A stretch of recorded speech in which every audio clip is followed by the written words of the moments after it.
ওরা কারেন্ট দিতিস না কেন আমার ওইটা শুনতে কারেন্ট দিতিস না কেন তুই কিন্তু বাসবিনি তোমার যদি খারাপ হয়ে যায় আমার ফ্রিজের গোস একাই খাবো। অনেক দাদা লাঠি শুধু মাথা খাই যাও চকির মাথা খাইছ কেন কলেজ চাও ওই বিদ্যুৎ বিদ্যুৎ অফিসে যাচ্ছিস আমি কেন কি করতি কি করতে ওই কারেন্ট নেই কেন আমি ওই যে একটু উগের কাছে শুনতে যাচ্ছি 4 দিন ধরে কারেন্ট নেই ঈদের হয়ে গেল 4 দিন ধরে কারেন্ট নেই আমার বাড়ি বুঝেছিস? ওরা গিলি দিয়ে তোমার মারবে নি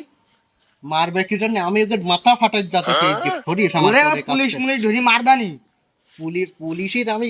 আগে আগে ওইটার মাথা ফাটাবো তারপরে গিয়ে জেলে যাবো তুই সর আমার আমার ফিরিজ ভর্তি গোস আমি একটা কুটুম জনে দিতে পারলাম না কোনো আমার সামানের শ্বশুর বাড়িতে লোক আসবে তা গিয়ে গোস খাই দিতে হবে, আমি একটা গোস কারোর দিনই জানিস গিলি বলে মাথা তো ফাটাই দিবেন বলে তোমার হ্যাঁ মাথা ফাটাই দিবেন আমার ফ্রিজ একটা ফ্রিজ না আমার দুটো ফ্রিজ আমার সব গোস নষ্ট হয়ে যেতে আমি কুটুম জন বিদায় করবো না ওরা কারেন্ট দিতিস না কেন আমার ওইটা শুনতে কারেন্ট দিতিস না কেন কারেন্ট আমি শুধু সেইটা শুনতে যাবো মাথা ফাটাই দেবো দরকার হলি ও গিলি বলে পুলিশ ধরি মারবে নি এ ঝড় হয়ে গেছে 5 দিন এই ঝড় হয়ে দেখো আমার এই ডালপালা সব ভেঙে হয়ে গেছে এই ঝড়ে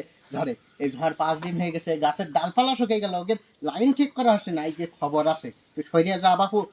তুই যা পারিস করে গিয়া সব কাঁচা মতি গতি তো ভালো থাকতিস না তো গিয়ে সাবানের গে কই আসিল ভাই এই এই। শোনো কিরা তোর কি হয়েছে এত হাঁপাচ্ছিস কেন কি হয়েছে কি আমার বল তোর বাপ সে কারেন্টটা লাগার বড় লাঠি নে সে মারতে গেছ কেন কারেন্ট আলাদা মারতে গেছে কিসের জন্য ওই সেই ফিরে আসি 4-5 দিন তো কারেন্ট নেই হ্যাঁ হ্যাঁ তার সে মারতে গেছে যাই সর্বনাশ করেছে কার মাথা মতো ফাটাই দিবেন তার দরকার কি দেখ হ্যাঁ। আমি দেখে আসি আমি গেলাম তুমি যাও এই সুমন্দির বাপ বুড়ো বয়সে যে কি বিপদ ঘটাতেছে কোন ঝামেলা পাকাইতেছে তো খবর মতন না আজকে যে কি বিপদ ঘটাবে না আল্লাহ পাকে ভালো জানে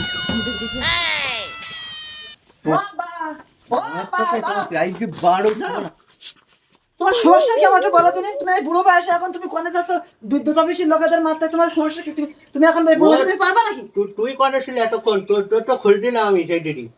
আচ্ছা তুইও হাত বাড়িটি ফ্রিজে অবস্থা দেখেছিস একটা গোস আমি কারোর দিতে পারলাম না কোনো কুটুম জন আসলো না যা হয়েছে ভালো হয়েছে তোমার এত করে কলাম যে আব্বা কুরবানিটা হলো একটা গরিব মানুষের দিয়ে দিলে সে ভাগ বন্টন করতে তুমি নিজে কুরবানি করেছো এমনকি ফ্রিজে পুঁতেছো তুমি একটা গরিব মানুষের দিছো তোমার গোস সব পড়ছে যায় হাদিস তুমি কম জানো হাদিস তুমি আমার থেকে বেশি এত জানো করে কলাম আমি যে আব্বা তুমি গরিব মানুষের দিয়ে দাও তোমার গোষ্ঠ সব ভালো আছে কোনো অসুবিধা নেই তুমি বাড়ি চলো গরিব মানুষের দাও তুমি খাবার নাকি ঘোরার দেন আজকে চলো ওই বিদ্যুৎ অফিসে বাড়ি কারেন্ট আমার গোস সব নষ্ট হয়ে গেল 200 বেশি গেলে তোমার ঠ্যাঙের নলা থেকে ভেঙে দিবা না তুমি হাঁটো পারবে দুই